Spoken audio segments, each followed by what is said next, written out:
If you were home from school or just had the TV on during any weekday morning from the late 70s to the mid-90s, even if you don't remember this lovely lady's name, you remember her smile. That's because Holly Hallstrom was one of the most famous of the models to appear on The Price is Right. Yep, there's no doubt about it. The show had a fun way of showing off the prizes, from brand new cars to fancy living room sets. And for more than 18 years, Holly was a regular part of that show. Then in 1995, she was suddenly gone. Despite the abruptness of her exit, her departure was anything but quiet, and the story that came out showed a very different side of the happy-go-lucky game show. Holly joined the cast back in 1977, standing alongside the other famous models Diane Parkinson and Janice Pennington. To my knowledge, these three were the most famous of all the models that were known as Barker's Beauties. With her warm smile, she quickly became a favorite with viewers at home. There was just something about Holly.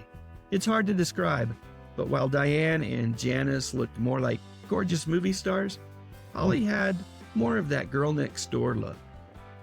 Now, before I go any further, let me just say that this video is not meant to drag Bob Barker through the mud. I know lots of folks felt a great deal of affection for Bob. Heck, I was one of them who for many years felt like he could do no wrong. To that end, while I am discussing lawsuits and other allegations that were hurled his way, I am not trying to interpret who was right and who was wrong. Yes, I have my own opinions, and I think the best thing that I can say is that it was all a big mess. But that's as far as I'm going to go here. I promise to stick to the facts as I move forward with this story. So getting back to Holly, from time to time, she did look for opportunities to work outside of The Price is Right. I remember her making an uncredited cameo in National Lampoon's Loaded Weapon 1. But truthfully, Holly's appearances on screen outside of her Price is Right home were few and far between. In fact, if you head on over to the Internet Movie Database, Holly only has 4 acting credits to her name.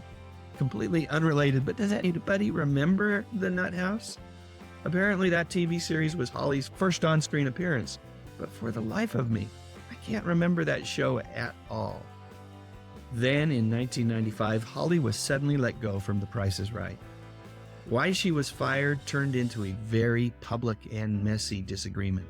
The official reason from the show was that Holly had made the decision to retire. But Holly told a different story, one that was much more personal. According to Holly, there were 2 main reasons why she was fired. First, she gained a little bit of weight, 14 pounds to be exact, which she said was a side effect of a prescription medicine that she was taking. And secondly, and this is a big one, she believed it had to do with the lawsuit that was filed by Diane Parkinson. Holly claimed that she had been pressured to help Bob Barker's side of the story against Parkinson, but refused to do it. She believed that refusal cost her job. And the whole thing got even more complicated when Barker sued Holly, saying that she was lying about him.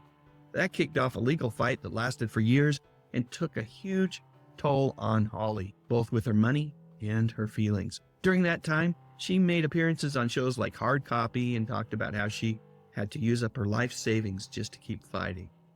Then, in a strange twist, Barker dropped his lawsuit against her, just before it was supposed to go to court.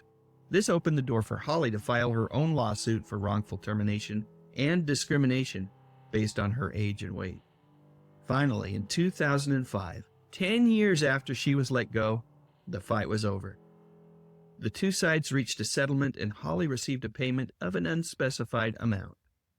For Holly, the years of litigation was about way more than money. It was proof that she had been telling the truth all along.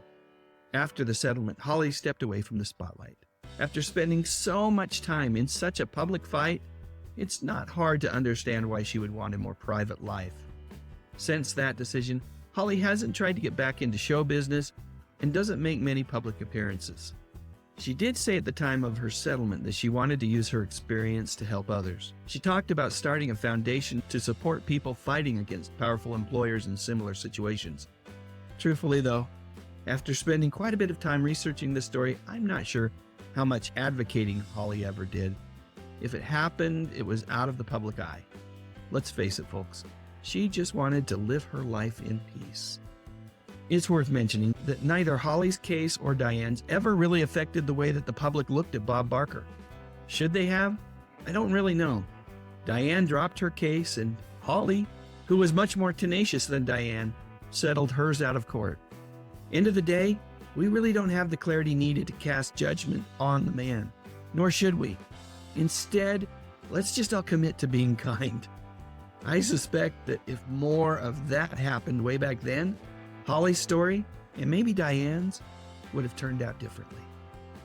While her life today is a pretty darn private one, the story of Holly Hallstrom is definitely one that is worth remembering and worth learning from. For all of us who watched her on TV, hearing about what happened is a look back to a complicated time for a television show that brought so many people so much simple joy and continues to do so even today. And you know what? There's nothing wrong with that. Nothing at all.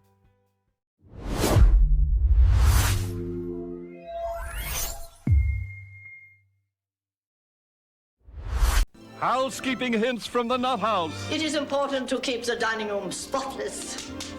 Whoops. A piece of lint.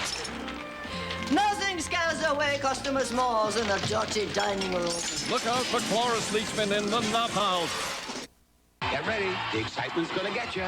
Come on down! It's The Price is Right with Bob Barker. Exciting pricing games and fabulous showcases. You did it! The Price is Right. The excitement's gonna get you. Weekday. A new car! Gotcha. This is CBS. How Elvis wants Lisa Marie to raise his first grandchild. Inquire within. We've got what you want, the way that you want it. Jerry Lewis beat and viciously whipped his kids. His frightened son's shocking story. Inquire within. Roseanne's long-lost child found by Inquirer. Secret behind Spielberg's divorce. Get all this and more in this week's National Enquirer. 'Cause we've got what you want, the way that you want it. Inquire within. Gary, it's time I taught you something every man should know. How to eat an Oreo cookie. Here's yours. Twist it off. Oh, yeah. Just give it a lick. It's hard to hide the truth. Now let's dunk it, just like a professional basketball player. Now you just learn to tie your shoelaces and you'll be all set. The new issue of RetroFAN is out. You can preview it at tomorrows.com. You are special. You didn't have to do it, but you did.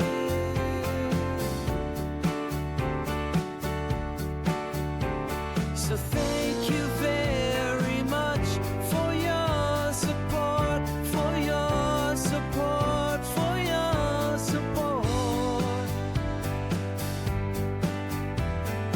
Thank you very much. Click on that thumbnail 'cause it's time to go. Dave's got the classics, let the memories flow. TV shows and movies that we all hold so dear. On his YouTube channel, he's keeping memories near. Dave Sundstrom, bringing back the good stuff, oh yeah.